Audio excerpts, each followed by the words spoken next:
right, so this is what the glazes look like after they're fired. If you guys see tape over it, it means that it is out, or there might be notes like leave holes in the surface of the clay or the Mako light blue. It turns out matte and chalky looking, so it's not going to be smooth.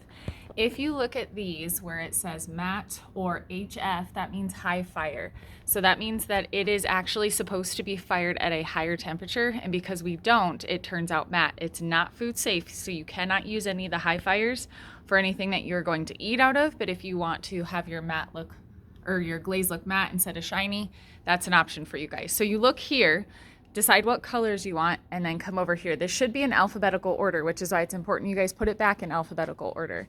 So all of the glazes here, there's about 2 to 3 jars in each color. If it's gone, it means that somebody else is using it or the glaze is not available anymore. So again, make sure you guys are putting these back where they're supposed to go. So you're gonna grab your glazes that you need for the colors. And there's a reminder note back here as well about the high fire glazes. Okay, so the high fire ones are not food safe. They're gonna turn out matte. I have a yellow highlight.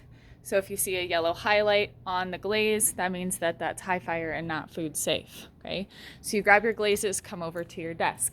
If you and another person want to share the same glaze, all you have to do is just sit next to them, okay? So you guys can move. So I have my map here. I know I want to use 1 coat of blue grotto, 1 of spotted walnut, 1 of white, okay? I don't have a tile, so I just do a line with pencil. Something else that's kind of cool is the pencil is going to burn off. So anytime you guys need to do that, that's an option for you.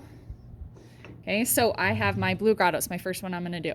We're gonna be painting directly from the jar. You guys grab paintbrushes to the right of the sink. Always wash it. Don't trust other people to wash it. That being said, screw the lid on this, shake it up.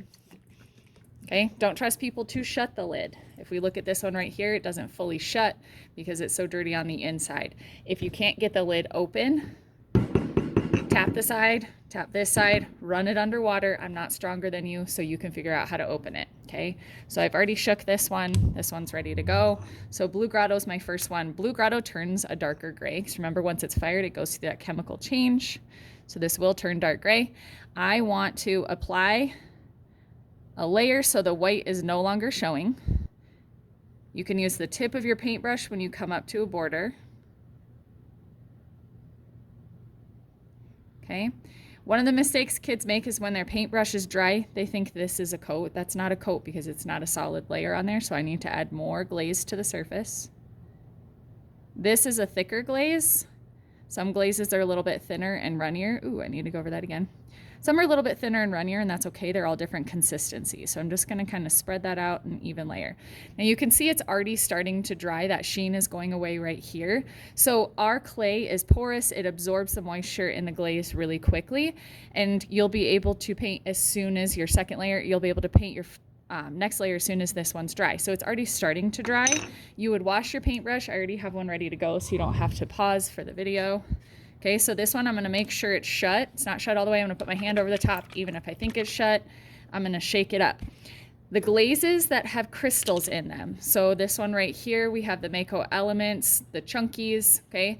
Those are going to have little crystals in them, and we want those crystals. Those are the polka dots that you see on the example. So I'm gonna dip into the jar, and you can kind of see there's little dots and speckles. That's gonna be different colors of glass. Okay, so I'm gonna go over this. I don't wanna paint while my first layer is still wet because the glazes are gonna mix together and you're gonna end up getting different colors in your jars. We don't know what these look like until after they're fired, so we don't wanna contaminate other jars. So that blue grotto was dry, so I could paint over it. So we're not mixing, we are layering. Okay, so let's say this one's gonna take a little bit longer to dry. I would look at my next glaze color over here. I'm not gonna just sit and watch this dry. So I would look at the next color that I wanna put over the top. I still have white that I need to do over this, okay? But if I'm going to do 2 layers of white and 1 layer of petal pink, that's fine, as long as you have 3 layers of glaze total. That's still 3. We don't do 3 of white, 3 of petal pink. Okay, so you just need 3 total. When you guys are done with the glazes, put the lid back on, put it back over in alphabetical order. I'm not gonna make you guys watch me do the white coat over this, but I would need 3 coats. You need to keep track of what glazes you put on. So if class ends, put a little check mark next to it so you know what you guys have done. If you come into me the next day and you say, how many layers of glaze do I have on? I literally have no idea. One other thing to be aware of is I'm asking you guys to come up with at least 3 different recipes. Up here I did 4 recipes. I always have kids ask, if they do 3, can I do this outline black? Sure, but you still need 3 coats of glaze to make that food safe and to make it opaque so it's not going to look like it's watercolor over the top. So I have 3 recipes, then I can do a solid color around because I met that requirement.